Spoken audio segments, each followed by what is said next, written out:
Que Dieu soit loué pour ces instants de prière. Je le loue encore pour l'opportunité que nous avons de nous réunir autour de la parole. À chaque fois que nous nous réunissons autour de la parole, c'est pour la transformation d'une partie de notre personne. C'est pour la transformation de nos personnes afin que nous devenons plus vivantes et que nous devenons encore souples à marcher selon la parole, selon les Écritures. Le thème de ce soir s'intitule « La gestion de relations ». La gestion de relations. Le mot « gestion », nous comprenons directement. Mais ce qui importe beaucoup pour nous, c'est ce mot « relation ». C'est quoi une relation? Une relation commence d'abord par un contact. Autrement, je dirais, une relation, c'est un contact qui, comme ça se maintient, et là, on parle d'une relation. Si tu as à me rencontrer une fois et que j'ai pris ma route et que tu as pris ta route, on a été simplement en contact, mais on n'est pas resté en connexion, il n'y aura pas de relation. Quand on parle de relation, ce qui signifie d'abord il y a un contact et puis ce contact-là a été entretenu. Amen. Vous avez un jour rencontré un frère, vous avez parlé, vous avez pris le numéro de téléphone, vous avez continué à vous appeler, à vous rencontrer. Là, on parle de relation. Dans une relation, il y a toujours un échange. Il y a toujours un échange. Et dans une relation, il y a des positions, il y a des positions qui sont établies et des positions à respecter d'ailleurs.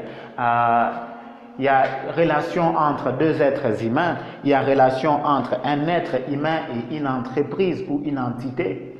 Il y a relation entre des entités. Ainsi, des fois, nous parlons de relations diplomatiques, ainsi nous parlons de l'amitié, ainsi nous utilisons le mot comme papa, maman, la relation parentale. Amen. Dans la relation, il y a deux positions. Dans une relation, il y a celui qui peut être le papa et celui qui doit être l'enfant. La considération diffère de leur position qu'ils occupent. Amen.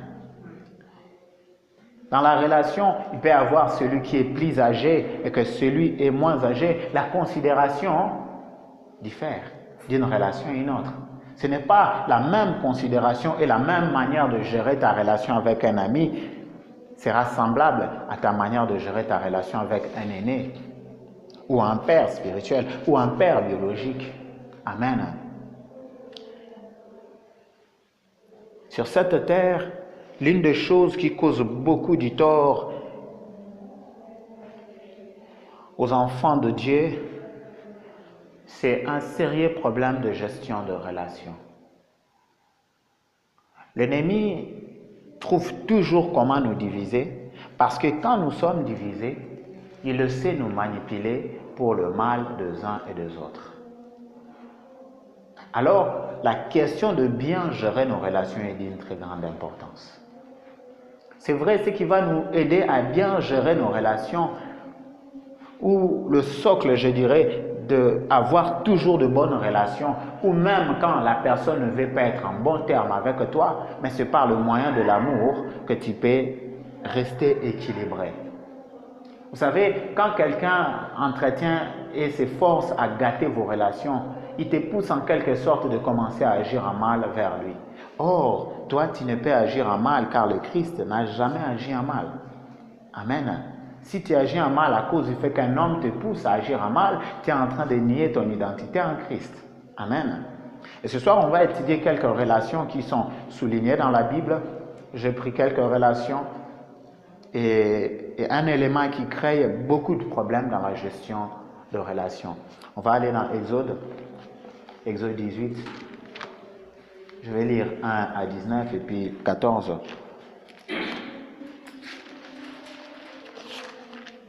Exode 18, je vais lire 1 à 9, plutôt 1 à 7, et puis je vais lire 9 et puis 14.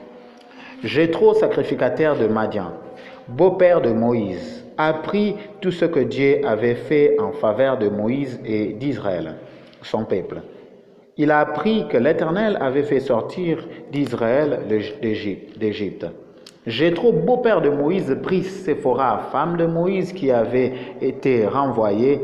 Il prit aussi les deux fils de Séphora.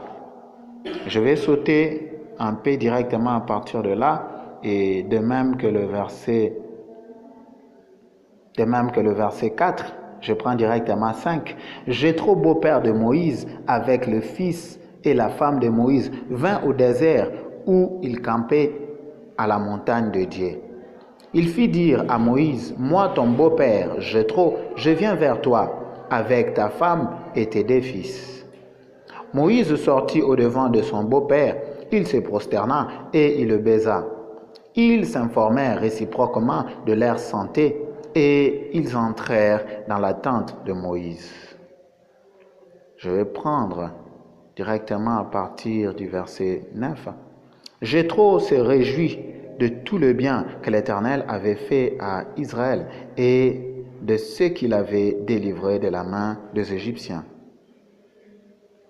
Le verset 14, et je crois que je vais lire un peu beaucoup de textes là, je vais sauter. Je lis Exode 14, Exode 18, le verset 14. Le beau-père de Moïse vit tout ce qu'il faisait pour le peuple et il dit, que fait-il là avec ce peuple? Pourquoi sièges-tu seul et tout le peuple se tient devant toi depuis le matin jusqu'au soir? Et Moïse répondit à son beau-père, ce que le peuple vient à moi pour consulter Dieu. Je vais aller directement dans 17.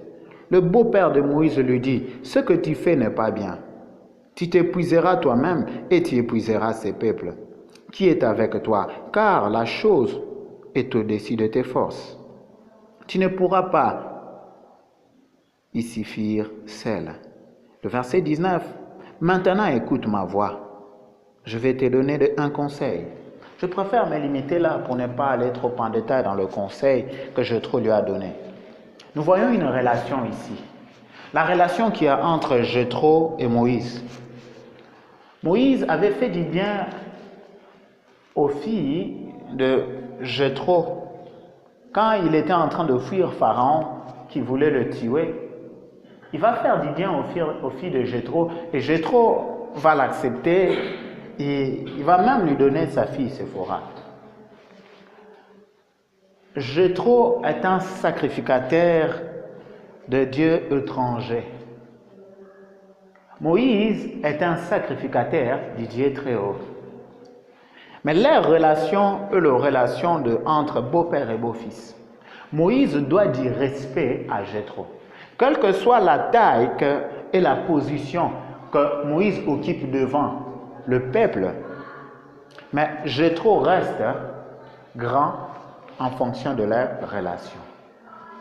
Vous savez, la première des choses à faire, toujours quand nous parlons avec quelqu'un ou nous sommes ensemble avec une personne, il faut définir quelle est notre relation et quelle est la position que la personne occupe.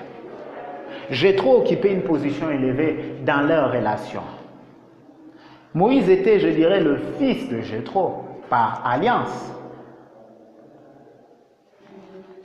Moïse ne s'est pas dit, ah, toi vraiment un sacrificateur de Dieu là-bas qui ne font rien, tu viens me donner des conseils, moi qui ai fait des miracles là-bas en Égypte.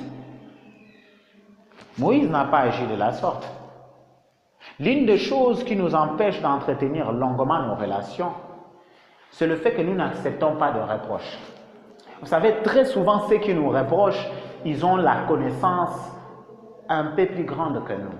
Ou bien ils ont de l'expérience dans un domaine précis.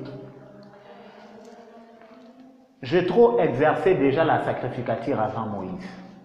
Du coup, il sait que ce que Moïse est en train de faire va l'épuiser et en même temps épuiser le peuple.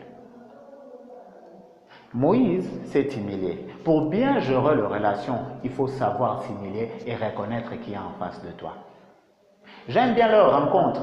Quand Jéthro va venir, il envoie déjà un messager pour lui dire qu'il est en train de venir. Mais quand Moïse va venir, Jéthro ne va pas s'élever et commencer à les blâmer, bien qu'il a une position élevée dans leur relation. Est-ce qu'à chaque fois quand tu t'élèves, c'est pour blâmer ceux qui sont en dessous de toi? Jéthro ne l'a pas fait. Jéthro ne lui a même pas dit, mais pourquoi tu as chassé ma fille et tes enfants? Jéthro s'est enquéri de la vie de Moïse. Quelles sont les difficultés que Moïse a connues? Jéthro a manifesté un amour d'abord pour lui. Comment nous entretenons nos relations? Est-ce que nous manifestons d'abord de l'intention pour ceux qui sont en face de nous? Ou bien nous venons directement avec de blâme? Parce que dans leur relation, il y a l'un qui a tort. Et c'est Moïse qui a tort de renvoyer sa femme et ses enfants. Ce n'est pas Jéthro qui doit prendre la responsabilité d'élever Gershom et Eliezer. Non, c'est à Moïse cette responsabilité-là. Moïse a quelque part tort. Mais Jéthro ne vient pas avec de blâme. Quand les gens ont tort, est-ce que tu viens toujours avec de blâme? Amen.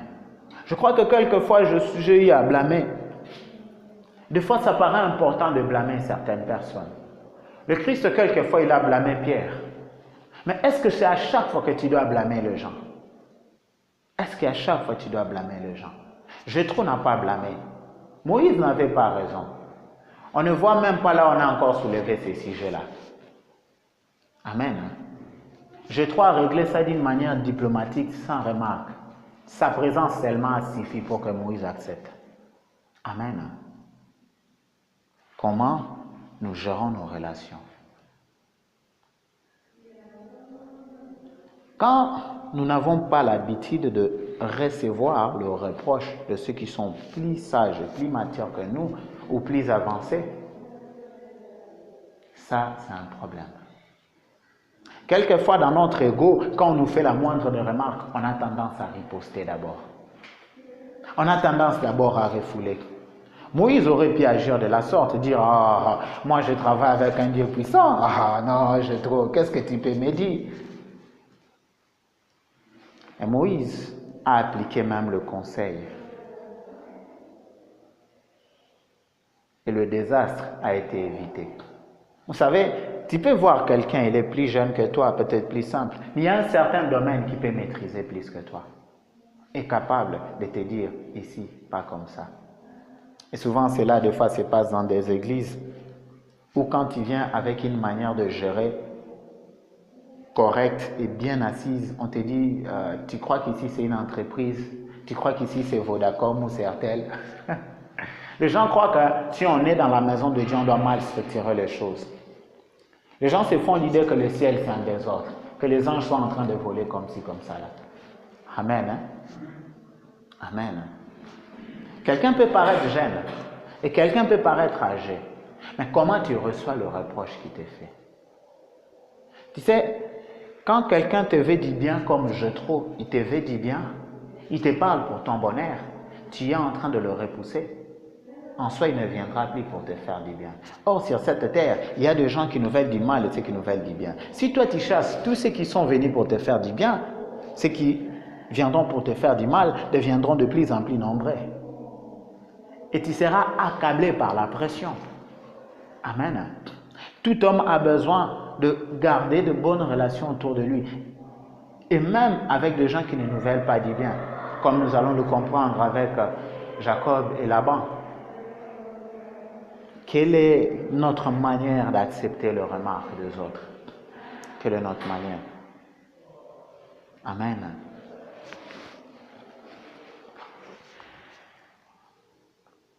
Dans Genèse 31,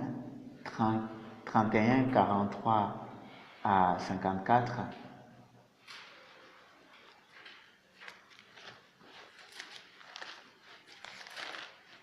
certainement, je ne vais pas lire tous ces versets, je vais lire que quelques versets, puis je vais monter dans Genèse 31, toujours, je vais prendre 4 versets qu'il y en a en haut.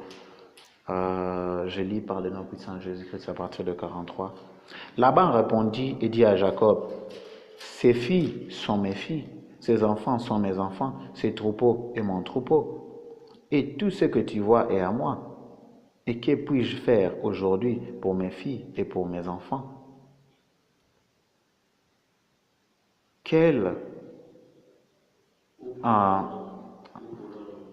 Ou pour leurs enfants qu'elles ont mis au monde. » Laban est en train de parler de cette descendance qui est celui de Jacob, mais en même temps aussi sa descendance.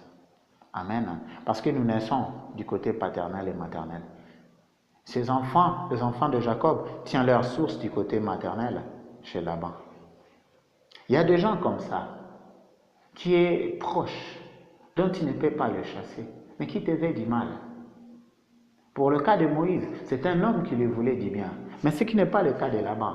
Laban a changé à 10 reprises le salaire de Jacob. Laban a vendu à Jacob, Rachel et Léa pour 7 ans.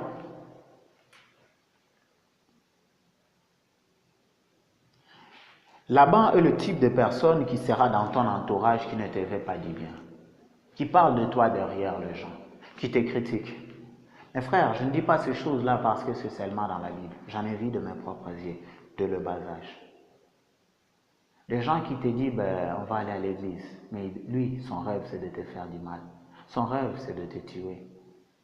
On a eu à voir de voisins sorciers qui se disaient aussi, ils vont aller à l'église avec nous. Et des fois, le papa allait, mais le papa là, la nuit venait, il nous menaçait. Et j'en ai vu des gens qui ne sont pas sorciers, mais des amis, qui ne veulent que me faire du mal. Ah oui, qui ne font que me critiquer. Amen. J'en ai vu un grand nombre. Des gens qui t'envient pour rien du tout. Toi, tu trouves que ta vie n'est pas grande et ils jugent que ta vie est grande et ils te haïssent pour ça. Alors que toi, tu vois que tu n'as encore rien obtenu.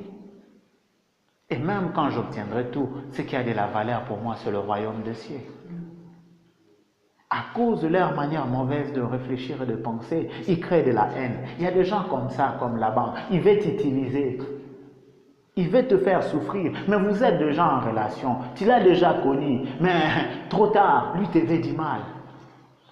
Ça aurait été favorable que tu ne puisses pas le connaître. Mais vous vous êtes déjà connu. Mais lui te désire du mal. Jacob qui dit, tu me faisais payer le brebis dont je n'avais même pas perdu. Et que chez lui, Jacob dit qu'il n'a jamais même mangé un chevreau. Après le 20 ans qu'il a travaillé chez lui. Et ce genre de personnes-là existent. Ils ne seront jamais loin. Ils ne seront jamais loin. Les gens qui sont là pour te critiquer. Les gens qui ne comprennent pas qu'est-ce que Dieu fait avec toi, mais ils trouvent bon de te critiquer. Mon frère, quand tu ne comprends pas quelque chose, vaut mieux se taire. Ah oui, et beaucoup de gens, quand ils ne comprennent pas, ils commencent à parler, ils commencent à définir. C'est comme s'ils ont rencontré Dieu et Dieu les a communiqué ce qu'il fait avec toi. Et des gens qui ont toujours des pensées tordues. Des gens qui agissent selon leurs émotions. Et oui, j'en ai vu. Des hommes de Dieu, mais qui viennent parler avec leurs émotions. Et des fois, j'étais triste de voir que tu as dit à quelqu'un quelque chose, une situation que tu as, mais quand il est devant la chair, il en parle. J'en ai vu une fois. Je devrais aller prêcher quelque part à une église, on m'avait invité. Ah, j'ai dit à un frère, on m'a invité, je dois aller prêcher quelque part, priez pour moi. Et le frère, quelques jours avant cela, il devrait prêcher à l'église.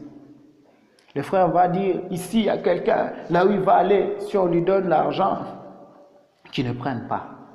Mais pourquoi, si tu veux me parler, pourquoi tu ne vas pas venir me parler des fois tu vas dire ça sur la chair? Et l'unique personne qui pouvait être invitée quelque part à aller prêcher, ce n'était que moi dans ces groupes-là. Je me suis dit, mais qu'est-ce qui se passe? Il s'est laissé emporter dans ses émotions. Si réellement c'est Dieu qui lui avait parlé, mais pourquoi ne pas m'approcher?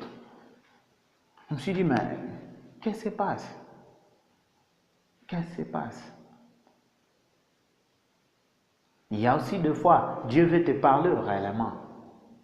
Il te parle, le prédicateur parle devant la chair et cela te concerne réellement. Tu peux te demander où il a appris ces choses-là. Mais le cas de ce frère-là, c'est moi-même qui lui avais parlé. Et je ne sais pas s'il voulait m'intimider ou quoi.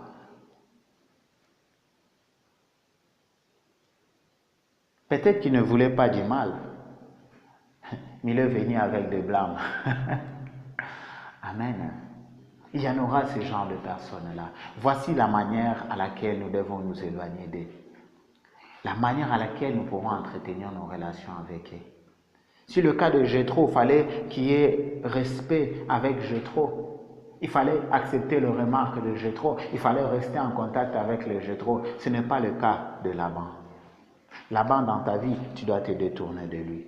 Voici Genèse 31. Je vais prendre du premier verset au 4e.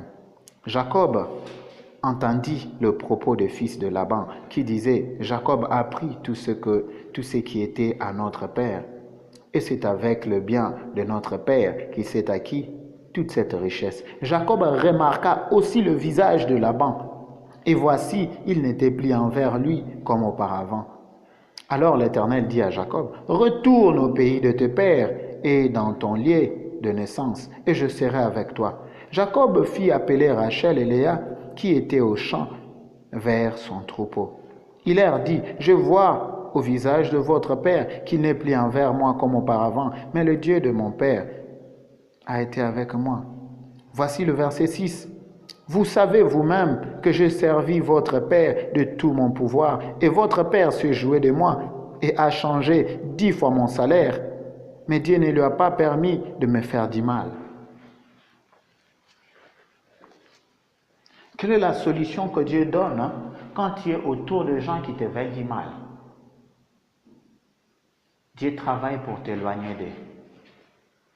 Dieu te dit, détourne-toi d'eux. Retourne de ton pays. Détourne-toi d'eux. Les gens qui n'ont pas la même vision que toi, dont vos visions sont en confrontation, détourne-toi d'eux. Vous savez, il y a des gens qui peuvent faire subir révision à ta vision. La vision que Dieu t'a communiquée, lui veut faire subir ça de révision. C'est comme s'il a le mandat de Dieu. Mes frères, l'unique manière de s'éviter de problèmes et de garder un bon terme avec ces gens-là, c'est de te détourner.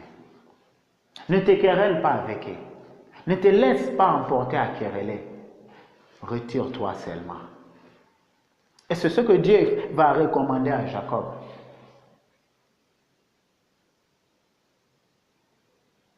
Et ce que j'aime, c'est la discrétion. Tu sais, te retirer de quelqu'un, ça se fait discrètement. Ça ne se fait pas, moi et toi, c'est fini, on ne va plus se voir. Non. On ne va plus se voir, c'est vrai, tu te retires dans le calme. Il faut savoir être discret. Il faut savoir être discret. Il y a d'autres guerres et d'autres batailles, on peut l'éviter juste par la discrétion. Laban, Jacob avait vu clairement les allures de Laban. Il y a des fois, on ne parvient pas à lire les allures des gens. Mais la discrétion est importante. Et quelquefois, je crois, j'ai à me reprocher de ne pas être discret. Amen. Ces genres de personnes-là, on en aura partout dans la société. Ça peut être ton beau-frère, ça peut être ton beau-père, ça peut être ton ami de classe.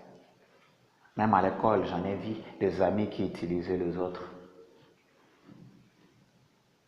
Ah oui. Des amis que lui, il n'utilisait jamais ses instruments, il n'utilisait que ceux des autres. Quand ceux des autres vont ciser, quand tu viens lui demander, il te dit non. De petits enfants, mais qui pourront faire grandir un cœur mauvais.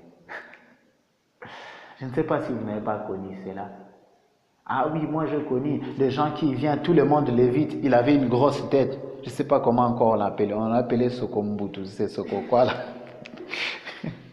On l'appelait, tout le monde le provoquait. J'étais le seul à l'accepter, à lui donner une place pour s'asseoir. Mais le jour où j'ai eu besoin de lui, il m'a dit non, je ne vais pas te donner. Je me suis dit, mais t'es normal? On était encore à l'école primaire. Mon frère, Moutomouté m'a dit, tu n'as rien d'autre à faire.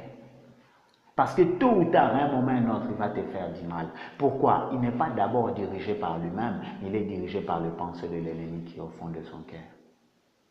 Et s'il a des pensées, ces pensées sont envenimées des pensées de l'ennemi. Le diable a déjà éjecté un venin en lui.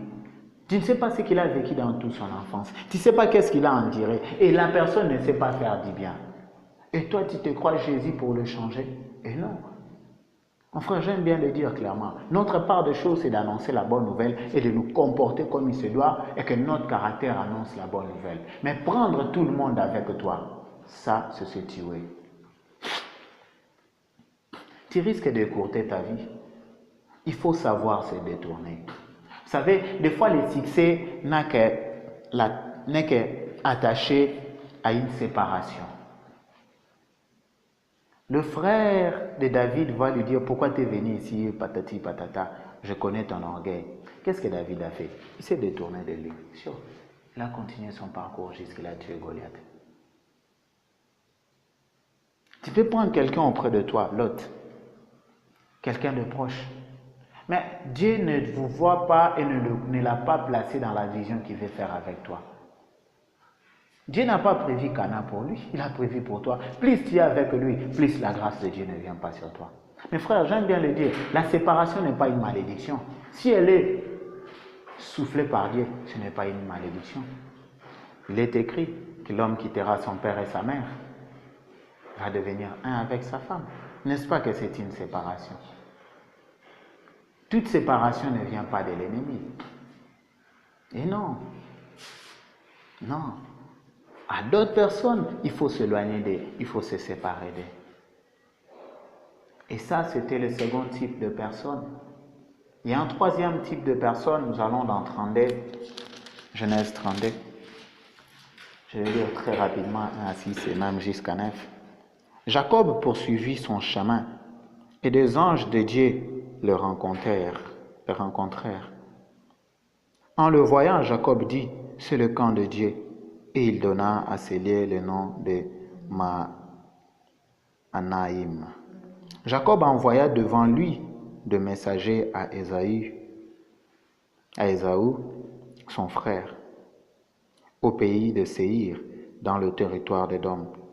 Et leur donna cet ordre, voici ce que vous direz à mon seigneur Ésaü, ainsi parle ton serviteur Jacob, j'ai séjourné chez Laban, et j'y suis resté jusqu'à présent.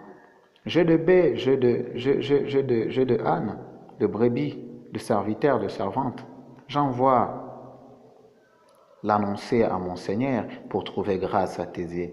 Le messager revint auprès de Jacob en disant, nous sommes allés vers ton frère Ésaü, et il marche à ta rencontre avec 400 hommes. Verset 9 nous dit, Jacob dit, Dieu de mon père, Abraham, Dieu de mon père, Isaac, Éternel, qui m'a dit, retourne dans ton pays et dans ton lieu de naissance, et je te ferai du bien. Amen. Ce cliché de relation entre Laban, plutôt entre Jacob et Ésaü, son frère, et le cliché où c'est Jacob qui a tort. Ce n'est pas à chaque fois que nous avons raison. Ce n'est pas à chaque fois que nous avons bien agi. Ce n'est pas à chaque fois qu'on a parlé avec sagesse. Et dans ces situations-là, on doit parvenir à assimiler. Vous savez, avec la version Louis II, on ne peut pas bien décrypter ce qui se passe. Au premier verset, Jacob va rencontrer les anges. Et qu'est-ce qu'ils ont eu à parler?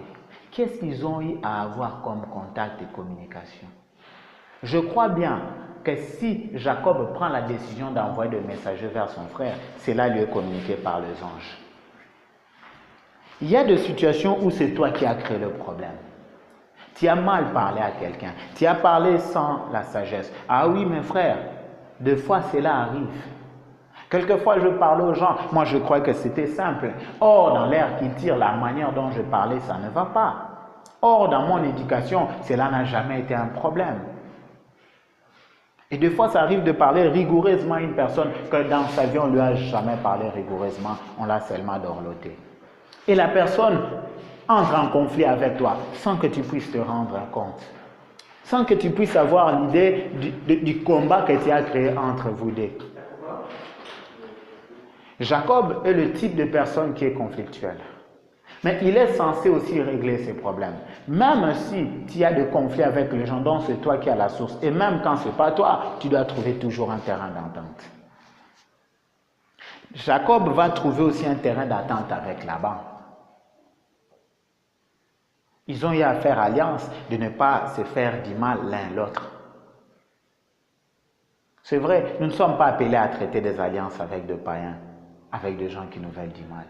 Non. Si Jacob l'a fait, c'était peut-être à cause de la révélation qu'il avait de Dieu qui était petite. Mais aujourd'hui, Jésus-Christ ne peut pas te dire, fais alliance avec l'ennemi, le diable, ou fais alliance avec ceux qui adorent des idoles.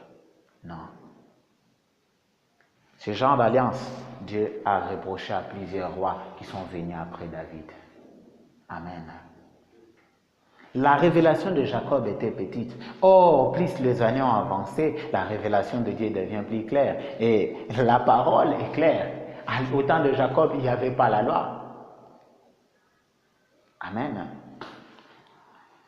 Et même dans le Nouveau Testament, on nous interdit d'entrer dans le joug étranger. Amen. Regarde ce qui se passe. Même quand c'est toi qui n'es pas la source du problème, tu dois entretenir la relation pour que ça prenne bonne forme. Avec des gens mauvaises et qui te veulent du mal, séparez-vous dans la paix. Retire-toi. Mais il y a d'autres personnes, il est tellement ton frère, ton proche, que tu montes ou que tu descendes, votre conflit sera toujours devant toi. Parce que ses fils vont t'appeler oncle. Il est tellement proche à toi, même si tu quittes, tu vas à un autre pays, ses enfants pourront t'appeler. Amen. Et s'il y a un problème dans la famille, on va l'appeler, on va aussi t'appeler toi. Et il peut arriver que c'est toi qui as la source de ces problèmes-là. Et pour le résoudre, il faut chercher la face de Dieu. Les anges sont venus pour lui communiquer la sagesse qu'il fallait. Il a appliqué cette sagesse-là, ça a apporté du fruit. Son frère n'est pas venu pour lui faire du mal. Au verset 9, il est simplement épris de panique parce qu'il a écouté que son frère vient avec 400 hommes. Amen. Et ce que j'aime est que quand il y a des problèmes avec le genre de conflit, la meilleure des choses, c'est de prier, c'est de te repentir et de te repentir aussi en face de ce genre-là. Et c'est ce que Jacob a fait. Jacob s'est repenti auprès de son frère. Est-ce que nous sommes des personnes repentantes? Des fois, nous sommes tellement orgueilleux et nous refusons. Nous disons non, il a tort, moi j'ai raison. Et nous faisons le débat, il a tort, j'ai raison. Mais est-ce que l'amour fonctionne comme ça? J'aime bien dire cette phrase. L'amour n'a pas besoin de dire qu'il a raison. Si tu aimes une personne et que vous devez vous disputer, j'ai raison, tu n'as pas raison, c'est que vous n'êtes pas un. Parce que si ma main me dit que le visage a tort, que c'est la main qui a raison, c'est une folie. N'est-ce pas? Parce que nous sommes un. Là où il y a l'amour, nous sommes un. Dans le corps du Christ, nous sommes un. On n'a pas besoin de dire à l'autre, tu as raison, j'ai raison. Tu diras à l'autre, nous avons tort quelque part. Ici, ce n'est pas tellement ça. Améliorons. Et très souvent, j'en ai vu de jeunes frères qui a quelque chose qui se passe, qui les déplaît. Or, cela n'est pas à l'encontre même des Écritures. Ça le déplaît à cause de leur maturité spirituelle. Mais quand on parle avec eux, ils vont sortir l'acharnement pour te dire, oh, cette fois-ci, tu adores.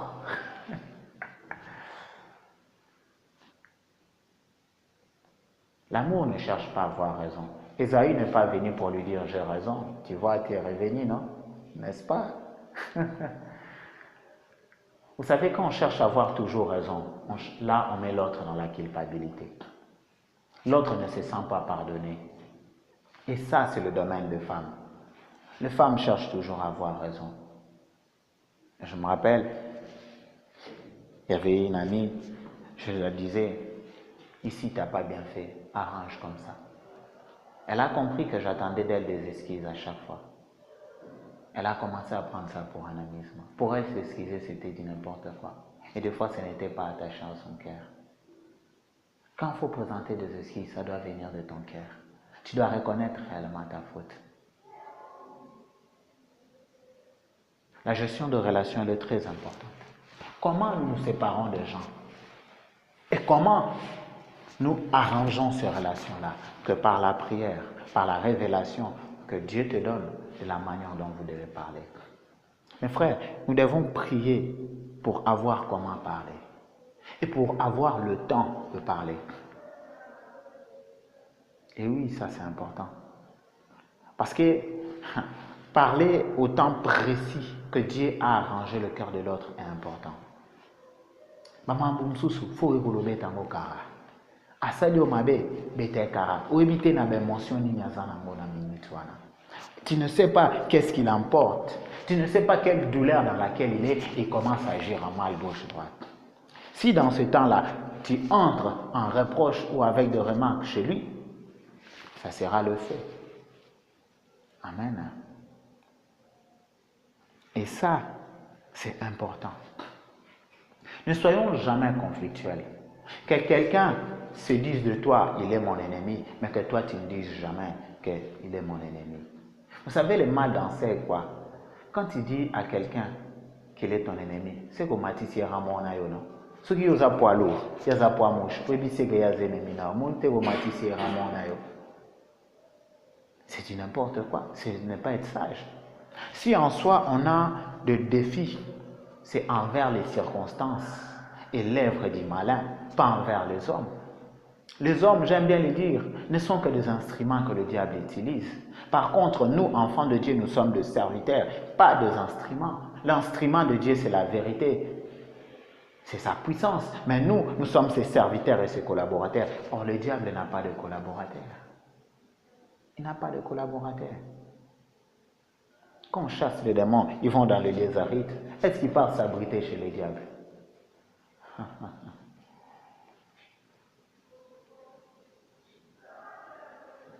La gestion de relations. Et c'est quelque chose de très capital. Voici un peu quelle manière nous pourrons éviter certains conflits. Et maintenant, on va parler de l'accueil. L'accueil est très important. Nous allons aller lire très rapidement dans Jean, 3 Jean plutôt. On va lire 3 Jean. Ça n'a qu'un seul, le chapitre, il n'y en a qu'un. On va lire 2 versets, 5 et 6. Bien-aimé, tu agis fidèlement dans ce que tu fais pour le frère et même pour les étrangers, lesquels ont rendu témoignage de ta charité en présence de l'Église.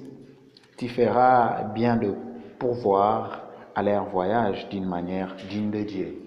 On va aller aussi dans 1 Pierre. On va aller rapidement dans 1 Pierre, le chapitre 4. On va lire 9 et 10.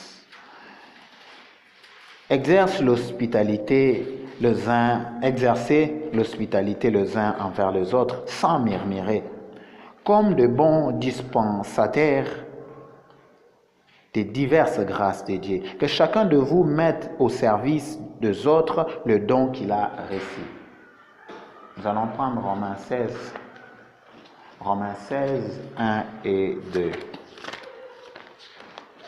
Romains 16, le premier verset et le second nous dit ceci.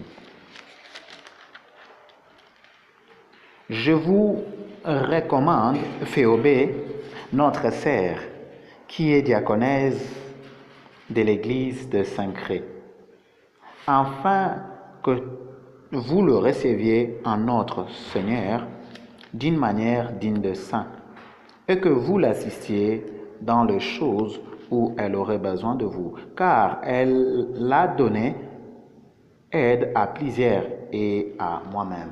Nous allons continuer à lire, nous allons aller très vite dans 1 Corinthiens 13. 1 Corinthiens 13, c'est bien des textes qui nous sont très connus. Là, on parle de l'amour. 1 Corinthiens 13, nous allons lire 4 et 5. L'amour est patient.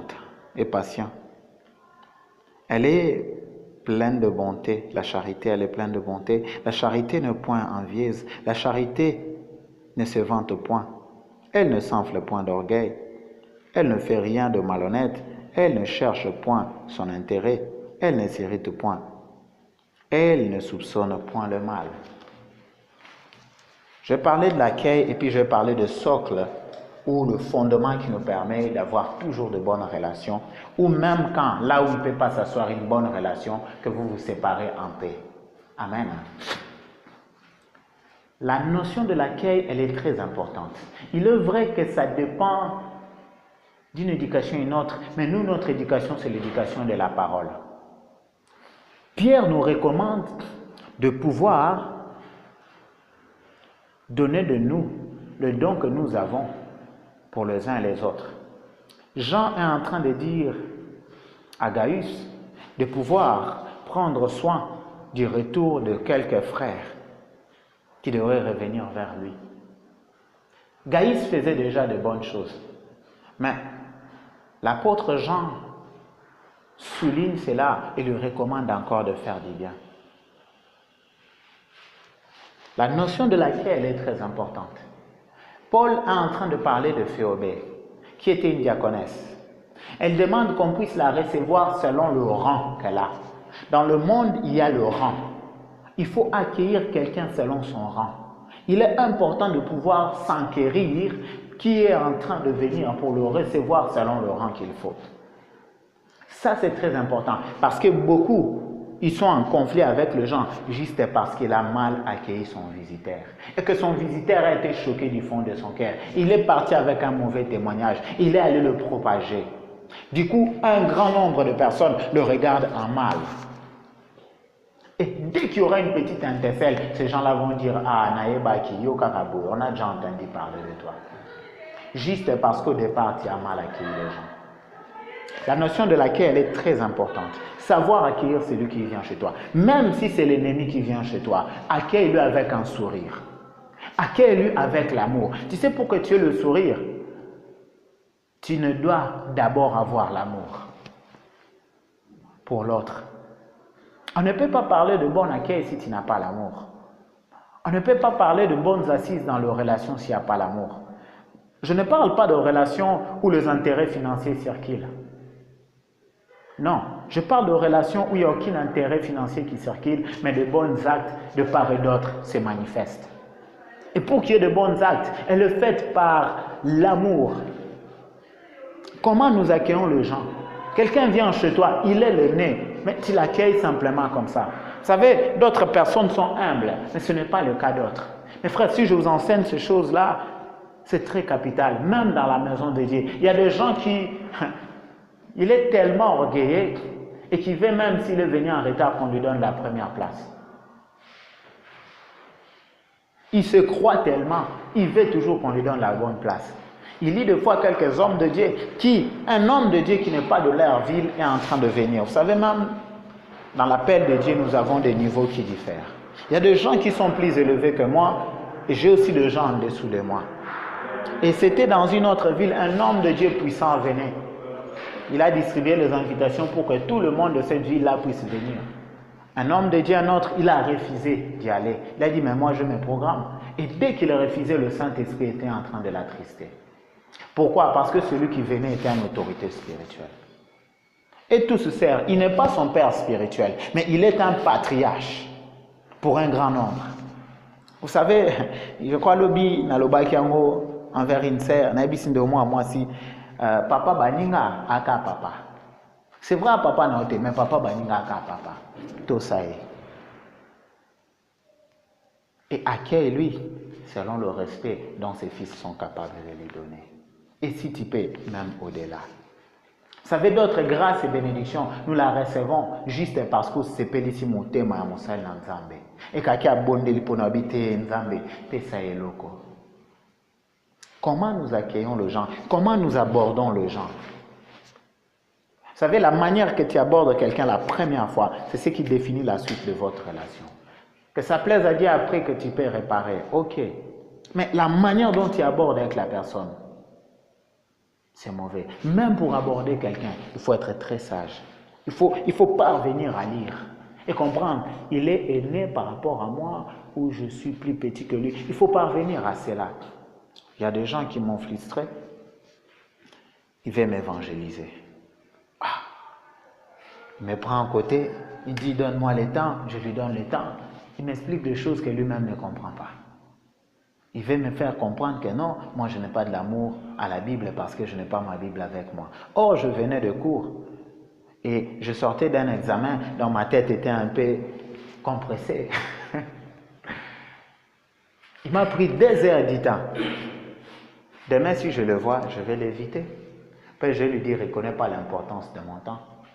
Ça allait être avantageux pour moi de dormir parce que ce n'est pas toutes mes journées qui sont semblables. Il y a des journées où j'ai plein de pression et d'autres journées où je suis relax. Si tu viens me prendre mon temps dans une journée où j'ai beaucoup de pression, mais je te vois comme si tu es l'envoyé du diable. Et oui, vous savez, si je ne me prépare pas bien spirituellement et dans mon état psychique, je ne saurais pas vous prêcher la parole. Et le diable joue toutes ces cartouches-là. Le diable sait jouer le jeu des circonstances, afin de t'attrister, afin de t'affliger. Il amène en face de toi 2, 3, 4, 5 circonstances afin de te faire une pression. Amen. Et c'est très important de savoir qui. Tu sais, si quelqu'un dans le couloir, il était triste, mais quand il entre chez toi, il doit avoir la joie. Tu dois savoir communiquer la joie que tu reçois de Dieu. Tu dois savoir communiquer cet enthousiasme-là. Quelqu'un doit se sentir à l'aise chez toi. J'aime bien, j'ai beaucoup aimé, je l'aime beaucoup, un aîné qu'on a trouvé ici. Il était déjà aspirant quand j'étais en pas de fac. Ah, mais la manière dont il m'accueille chez lui, pas possible. Jusqu'aujourd'hui, on est en relation et tout se passe bien. Il est mon aîné, on se respecte mutuellement. Comment il y a l'approche avec les gens? Comment vous accueillez? Quelle attention tu apprêtes aux gens? Vous savez, il y a un problème sérieux avec notre génération. Quelqu'un te parle, tu appuies ton téléphone. C'est quoi ça? On doit arrêter avec ces choses-là. Chaque chose a son temps. Quand un aîné est en face de toi, toi tu appuies ton téléphone. C'est un manque de respect direct. Quand tu as un visiteur chez toi et que ton téléphone vibre à tout moment, tu dois le bloquer. Et ça, c'est un défi que j'ai des fois avec beaucoup de sœurs. Qui je viens pour parler, c'est comme si je venais pour perdre mon temps et la personne répond à tout moment au téléphone. Et si c'était une autre personne que Aidé ne se connaissait pas, qu'il a simplement entendu parler de lui, peut-être qu'il n'allait pas répondre. Et des fois, c'est triste. À cause du fait que nous sommes proches, nous nous accordons de nous manquer du respect. Non, ce n'est pas parce que quelqu'un tu l'as connu auparavant et que tu ne dois plus le respecter. J'en ai vu avec d'autres amis qui entrent chez lui, il était allongé, il continue d'être allongé jusqu'à ce que tu vas sortir. C'est quoi cette affaire? Il faut savoir respecter les gens. Il faut savoir arranger la place pour que ton visiteur puisse s'asseoir. Il est chez certains amis dont je ne sais pas entrer chez lui. À peine tu toques pour lui pour entrer, tu réponds mal, il fait des choses pas bien. Il dit, mais qu'est-ce qui se passe? Apprenons à nous respecter. Ce n'est pas parce qu'on est galant qu'on doit nous manquer du respect les uns les autres. L'accueil a une très grande importance. Une très grande importance. Apprendre à parler aux gens, c'est très important. Et ça, c'est un travail qui doit être constant. Vous savez, Jean et Jacques, quand le Christ devrait rentrer à Jérusalem, il y avait une bourgade qui était en Samarie et le Christ a voulu passer une nuit là-bas. Bourgade, c'est pas village, pas ville, c'est un peu petite ville ou village ou qui est un centre commercial où il y a beaucoup d'activités. Le Christ a voulu qu'on lui trouve la place, l'auberge pour dormir. Et les gens de Samarie ont refusé. Ils avaient raison. Pourquoi? Jésus-Christ était juif. Et avec le juif, ça n'allait pas. Mais Jean et Jacques vont dire ceci. Christ, accorde-nous de demander le fait que ça tombe, que ça brûle ces gens. Jean était sanguinaire, était capable de demander le feu pour qu'il y ait des gens qui puissent mourir. Mais quand il va grandir, il va prendre de l'âge. C'est lui qui parle trop de l'amour. Mes frères, pour bien entretenir nos relations, le socle, c'est l'amour. Pour te séparer bien avec Laban, pour que tu n'aies pas de la haine pour lui, tu dois être grand en amour, car l'amour ne hait pas. Vous savez, dans Proverbe 10, 12, on dit que la haine excite de querelles,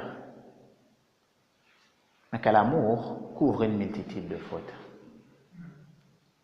Et Pierre aussi en parle, que l'amour couvre le péché. L'autre peut avoir tort, mais si tu l'aimes, tu le couvres.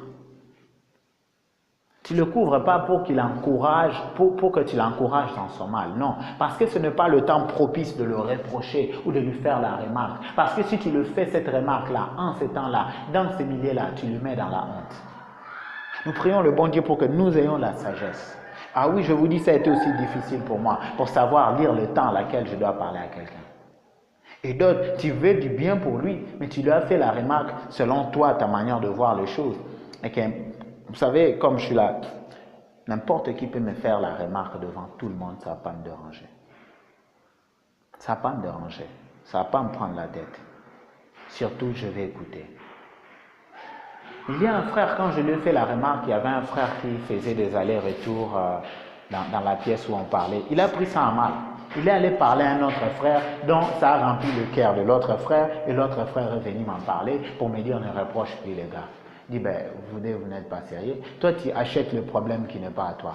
S'il était honnête et courageux, il devrait venir me parler. Il devrait venir me parler. Amen.